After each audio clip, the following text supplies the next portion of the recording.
Assalamualaikum warahmatullahi wabarakatuh. Alhamdulillahi nahmaduhu wa nasta'inuhu wa nastaghfiruh wa na'udzu billahi min syururi anfusina wa min sayyiati a'malina. May yahdihillahu fala mudilla lahu wa may yudlil fala hadiya lahu. Asyhadu an la ilaha illallah wa asyhadu anna Muhammadan abduhu wa rasuluh. Arsalahu bil haqqi basyiran wa nasira baina yadayhi as-sa'ah may yuti'illahu wa rasulahu faqad rasyada wa may yu'zihima fa innahu la yadurruhu illa nafsah wa la yadurrullaha syai'a. Allahumma salli wa sallim ala sayyidina Muhammad wa ala alihi wa sahbihi wa man tabi'ahum bisanin wa akhtafa, amma ba'd. Fa usikum ibadallah wa nafsi bitaqwallah faqad faza man ittaqa wa haba man taqa. Hadirin saudaraku kaum muslimin wal muslimat yang insyaallah dirahmati Allah Subhanahu wa taala. Bulan Ramadan yang agung dan mulia, bulan yang penuh dengan keberkahan, rahmat dan maghfirah. Allah telah memisahkan kita. Ramadan telah meninggalkan kita. Syukur alhamdulillah, kita telah tulus dari ujian puasa selama sebulan penuh. Kita telah menyambut kedatangan dengan bermacam-macam ibadah, baik ibadah badaniyah, amaliyah, salbiyah dan ijtimaiyah. Bukan hanya dengan tenaga dan pikiran, tetapi juga dengan harta benda berupa zakat, infak dan sedekah. Bersyukur kita tidak hentinya kepada Allah Subhanahu wa taala. Kemudian agar tidak dianggap lalai dalam sesuatu pengajian kita, mari kita selalu mengirimkan salawat dan taslim kepada junjungan kita karibaan baginda Rasulullah sallallahu alaihi wasallam biqaulina Allahumma salli ala sayidina Muhammad wa ala ali sayidina Muhammad. Mudah-mudahan kita sebagai umatnya di akhir zaman selalu istiqamah menjalankan sunnahnya sebagai kecintaan kita kepada beliau sallallahu alaihi wasallam. Man ahya sunnati faqad habbani wa man ahabbani faqad jannah. Barang siapa yang menjalankan sunnahku, berarti ia cinta kepadaku. Dan barang siapa yang cinta kepadaku, maka ia akan bersamaku nanti dalam surga Allah Subhanahu wa taala. Amin. Amin ya rabbal alamin. Hadirin saudaraku kaum muslim wal muslimat dimanapun berada, di dalam bulan suci Ramadan, siang hari kita mengosongkan perut dan menahan nafsu syahwat. Malam hari kita mengurangi tidur karena melaksanakan tarawih dan sahur, menghadiri pengajian-pengajian dan ceramah subuh, bahkan melaksanakan iktikaf pun tidak ketinggalan.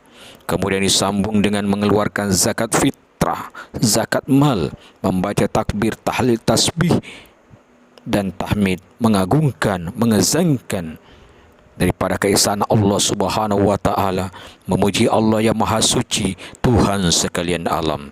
Allahu akbar, Allahu akbar, Allahu akbar, walillahil hamd. Kita pergi beriringan menuju daripada rumah Allah di lapangan untuk melaksanakan solat Idul Fitri. Sebulan lamanya dipenuhi dengan macam-macam ibadah dan amalan-amalan soleh. Semoga segala usaha dan amalan soleh itu menjadikan kebaikan bagi kita, baik untuk kebaikan daripada kehidupan di dunia, terutama untuk kehidupan akhirat. Hari-hari setelah Lebaran, biasanya umat Islam disibukkan dengan berbagai pertemuan yang berkaitan dengan Idul Fitri yang kita kenal dengan istilah halal bihalal. Inilah pertemuan kita pada kali ini. Kita akan membicarakan dengan tema kita, yakni hikmah halal bihalal. Halal bihalal ini dalam kenyataan tiada lain, yakni silaturrahim, silaturrahmi sebagaimana yang dianjurkan Islam. Tetapi ada perbedaannya. Silaturahmi bisa dilaksanakan kapan saja, sedangkan halal bihalal khusus setelah selesai ibadah puasa dan Idul Fitri. Selain dari pertemuan, banyak orang yang hilir mudik mengunjungi sanak saudaranya, tetangga dan sahabat-sahabatnya untuk saling memaafkan dengan acara halal bihalal. Sekurang-kurangnya umat Islam bisa silaturahim, bisa saling memaafkan, bisa mendekatkan kembali persaudaraan yang merenggan-renggan di antara mereka. Mudah-mudahan dengan cara demikian hablum minan nas yang dianjurkan Islam, bahkan yang merupakan bagian terbesar dalam Islam, bisa dirintis kembali oleh umat Islam. Hadirin yang insyaAllah dirahmati Allah Subhanahu wa ta'ala, dalam melaksanakan halal bihalal atau silaturahmi ini, kiranya sudah saatnya umat Islam mengubah cara dengan yang lebih efektif dan efisien. Halal bihalal harus jauh dari kemewahan yang menocolok, ya, kemewahan-kemewahan yang tidak baik, kemewahan-kemewahan yang selalu memboroskan dirinya, melupakan daripada akhiratnya, yang mengakibatkan sedihnya kita. Orang kaya makan-makan di tempatnya mewah, sementara orang-orang kecil hanya bisa makan dan tidur di emper-emper toko, di kolong jembatan dan sebagainya. Kapankah kita bisa menghubungkan silaturahim kita dengan mereka, menghubungkan kasih sayang kita kepada mereka sesuai dengan sabda Rasulullah sallallahu alaihi wasallam, "Ugnuhum fi hadzal yaum." Kekayaannya kita, daripada harta kita, ada untuk mereka di hari raya Idul Fitri. Jelasnya pada hari raya Idul Fitri mereka kaum fakir miskin harus dibahagiakan. Jangan dibiarkan berusaha dengan susah payah dalam mencari rezeki mereka. Hadirin yang dimuliakan Allah Subhanahu wa ta'ala, dalam melaksanakan halal bihalal, saling memaafkan di antara sesama manusia muslim ditandai dengan ciri khas Islam, yang itu kebersamaan. Berjabat tangan apabila bertemu merupakan bukti keinginan umat Islam untuk membersihkan diri dari bermacam-macam kesalahan yang pernah kita lakukan di antara kita. Menjadi bukti dekatnya persaudaraan antara muslim dengan muslim yang lainnya, Rasulullah sallallahu alaihi wasallam bersabda, "Ma min muslimaini yaltaqiyani fayatasafahani illa ghufira lahuma qabla ayyatafarraqa."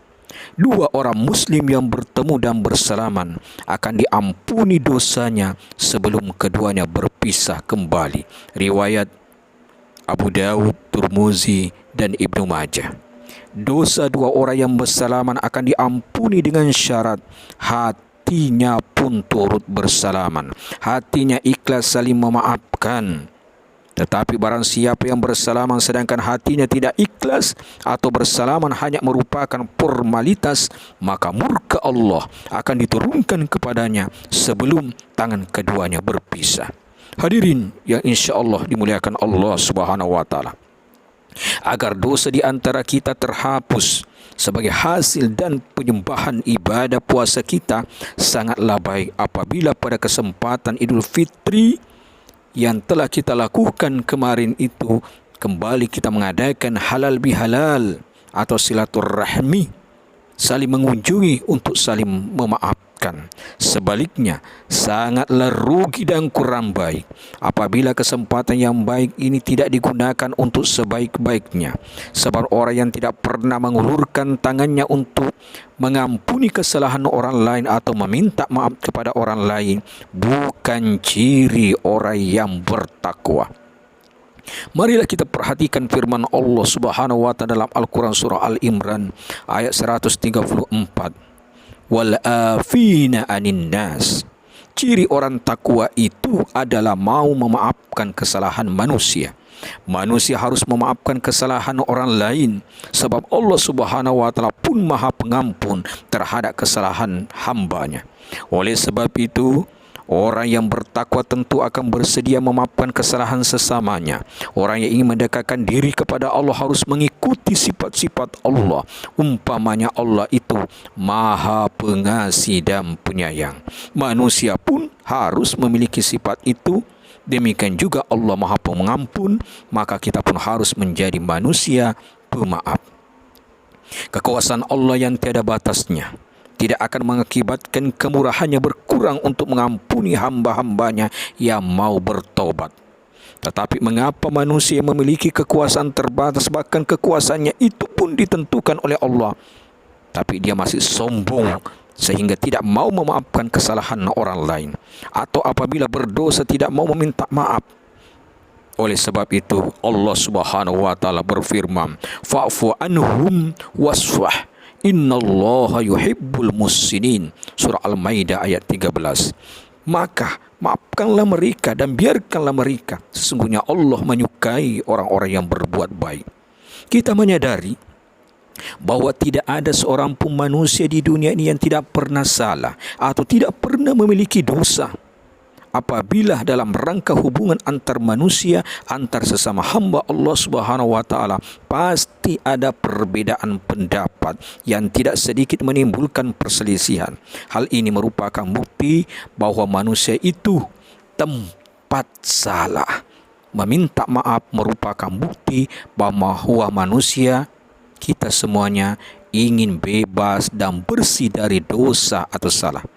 Pantaslah apabila ahli filsafat memberi pengertian mengenai orang yang baik, yaitu orang yang baik bukan orang yang tidak pernah salah, tetapi orang yang baik itu adalah orang yang sanggup memperbaiki dirinya dari kesalahan-kesalahan yang pernah ia lakukannya.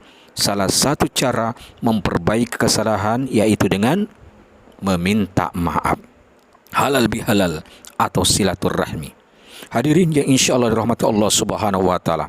Salah satu hikmah yang terkandung dalam Idul Fitri adalah kembalinya lagi diri kita, batin kita kepada kesucian, sehingga menimbulkan kasih sayang kepada sesama yang ingin memelihara diri dari bermacam-macam larangan Allah Subhanahu wa taala.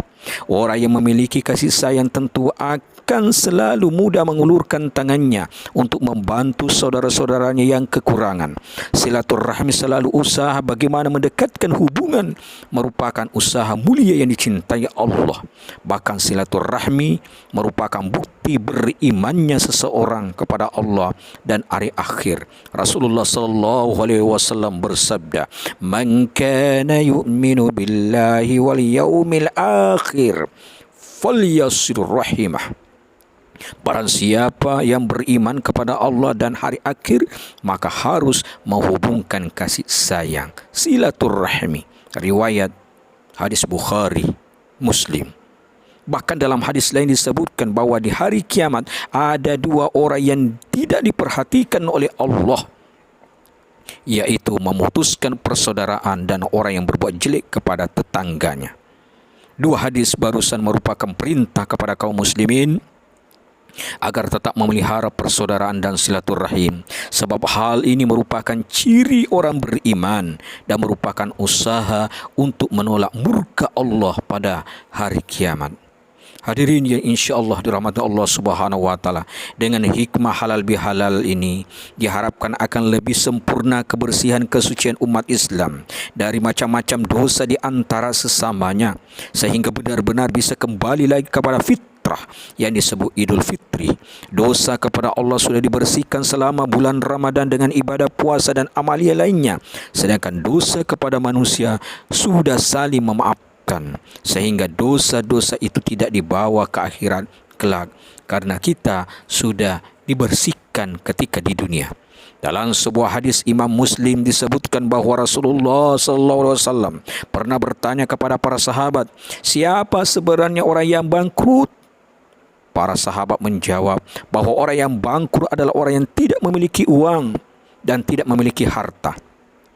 Rasulullah mengatakan bahawa sesungguhnya orang yang bangkrut itu adalah orang yang kembali ke akhirat membawa pahala solat yang banyak, pahala puasa, pahala zakat yang tidak sedikit, Tetapi sayang semua pahala itu habis digunakan untuk membayar utang. Karena ketika hidupnya di dunia sering menyakiti orang lain, zalim kepada sesamanya, sehingga pahala yang sekian banyak itu tidak cukup untuk membayar hutangnya. Akhirnya dosa orang lain yang zalimnya ketika di dunia dipindahkan kepada dirinya dan dia dimasukkan ke dalam neraka. Yang demikianlah yang dimaksud dengan orang yang bangkrut. Banyak beribadah kepada Allah tetapi banyak berbuat dosa kepada manusia, karena bangkrut akhirnya dimasukkan ke dalam neraka. Hadirin saudaraku dimuliakan Allah Subhanahu wa taala. Akhirnya daripada kesimpulan ini bahawa saling memaafkan di antara kita, khususnya dalam halal bihalal, sangat mengandung kebaikan bagi kita, meskipun kita mengakui bahawa saling memaafkan itu bukan hanya dilakukan setahun sekali, bukan hanya dapat dilakukan pada hari setelah lebaran.